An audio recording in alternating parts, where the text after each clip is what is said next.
The father and son are sitting in the front of the roller coaster, which looks like a 1957 Chevrolet Bel Air convertible. They both have big smiles on their faces, but the child also looks a little scared. It's unclear if this is the normal amount of fear for going on a thrilling ride, or if there's something else going on. Unfortunately, there is no time to find out, as the ride is about to start in a few moments.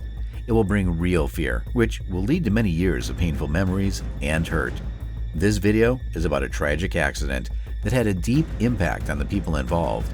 Keep watching until the end to find out how this terrifying story ends. I've been posting lots of interesting and informative videos about roller coaster disasters on my channel. If you're interested in learning more about this subject, please subscribe to my channel. It was a Wednesday, September 16, 2009. A 12-year-old boy named Kyle Wheeler from Weaverville, North Carolina, was having an exciting time. His family took him to an amusement park to experience the most thrilling rides.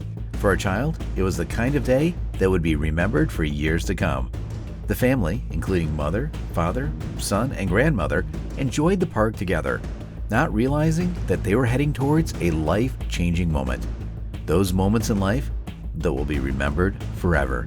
Some of these memories can be joyful and some can be filled with despair and chaos. But all of them, which are not many, lead to a significant change in one's life.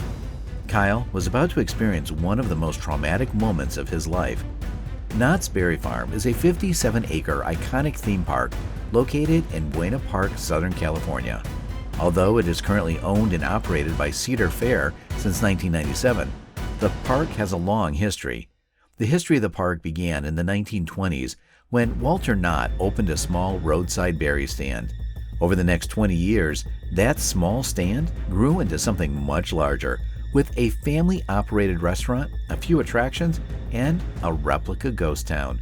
When an admission fee was introduced in 1968, it was clear that the flourishing park had come a long way from the original berry stand. In 1997, it was sold to Cedar Fair and became the popular amusement park it is today. The Knott family sold the park to Cedar Fair, a company that owns multiple amusement parks. Since being acquired by Cedar Fair, Knott's Berry Farm has transformed from a family-oriented park to one that focuses more on thrill rides. The park features several large roller coasters and dozens of rides, shows, and attractions in 4 themed areas. The park is also well known for its annual events, such as Knott's Scary Farm, a Halloween event that started in the early 70s, and Knott's Merry Farm, a Christmas event that began in the 80s. It is safe to say that when it comes to theme parks, Knott's Berry Farm is one of the most authentic and traditional. It rightfully holds the title of California's original theme park. Perhaps that is why the public expects nothing short of excellent safety measures from Knott's Berry Farm, as the Wheeler family certainly did. They probably assumed that they were safe and that all necessary precautions were in place when visiting the park, which is known for being one of the friendliest places in the West. However, what happened to the Wheelers on that September 16th was not friendly at all. In 2009, as usual, Knott's Berry Farm was bustling with activity, even though it was a Wednesday and not a weekend day when most families have their day off. Despite this, millions of guests visited the park every year, so it was never a slow day. On that day, Russell Wheeler and his son Kyle decided to try another ride called Accelerator, a steel-launched hypercoaster that made history when it opened back in June 2002. At the time, it was designed and manufactured by Intamin, a Liechtenstein-based ride design company. It was the first roller coaster to use hydraulic launch technology. This technology was later used on larger scale and record-breaking rides such as the Top Thrill Dragster. The Accelerator ride was one of the tallest and fastest roller coasters at Knott's Berry Farm, and it was not related to the accident that happened to Rachel Hall in 2021. The Accelerator ride goes from 0 to 82 miles per hour in 2.3 seconds, then launches the riders 205 feet into the air before hurtling 90 degrees downward with a total length of 2,202 feet. The ride definitely deserves the label of a thrill ride. Not only is it exciting, but it also looks cool. The trains of the ride were designed to resemble 57 Chevy convertibles, which adds to the overall design of the ride. It was natural for the father and son to want to ride the Accelerator, so they decided to give it a try. However, the boy's mother, Anita Wheeler, and his grandmother decided not to join them. Instead, they watched from below. Kyle and Russell boarded the 20-seat car and chose to sit in the very front row of the accelerator. At first, both Wheelers were excited, with grins on their faces for a moment. They were also a bit tense, breathing hard, anticipating the high speed and holding on tight.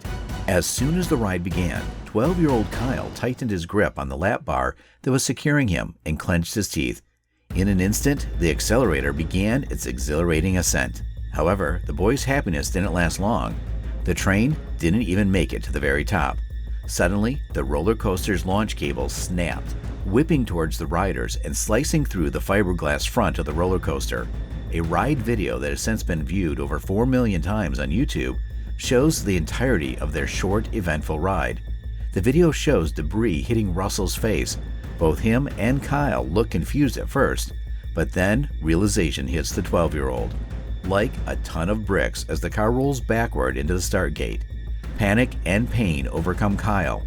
He seems to struggle to explain what had happened to his father, who had yet to understand the extent of the accident.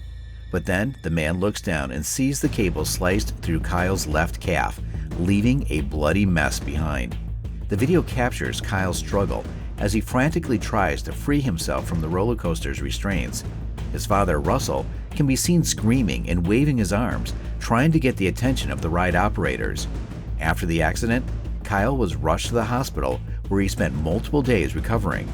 However, the injuries caused by the snapped cable were severe, and the boy had to undergo multiple surgeries to repair the damage to his left calf and cover the wound with skin grafts. After the accident, Kyle went through a period of recovery and physical therapy, initially using a wheelchair, then transitioning to crutches, and finally a knee brace. 2 years after the accident, he was finally able to walk again. However, the injuries were not only physical. The boy and his family also suffered from emotional trauma. Anita Wheeler was constantly haunted by the feeling of terror that washed over her when she saw her family almost killed. Years later, she still couldn't bring herself to speak about the incident without experiencing painful, bitter tears. To make matters worse, despite Kyle's recovery, the family was warned that he would still need a $30,000 surgery later in life to remove scar tissue. 2 years after the accident, the family had already accumulated $60,000 in medical bills. An investigation by the California Division of Occupational Safety and Health revealed that the accident could have been avoided if Knott's Berry Farm had conducted proper maintenance inspections. Investigators also found that miscommunication between the park and the ride's manufacturer, Intamin, led to the accident. Safety officials had not been aware that they were supposed to inspect the ride monthly. Instead, they relied on older instructions from Intamin, which indicated that inspections every 6 months were sufficient. However, the park had failed to do even that at the time of the accident. The cables had been in use for 201 days, 3 weeks over the 6-month limit, and they were covered with significant amounts of fatigue breaks. The ride was eventually repaired and is still in use today. The Wheelers and Knott's Berry Farm eventually reached a confidential settlement. The family's lawyer stated that the settlement was enough to cover the cost of medical care and the family's emotional distress. What do you think? Let us know in the comments section below. Don't forget to subscribe, and if you enjoyed this video, check out this next one. Thanks for watching.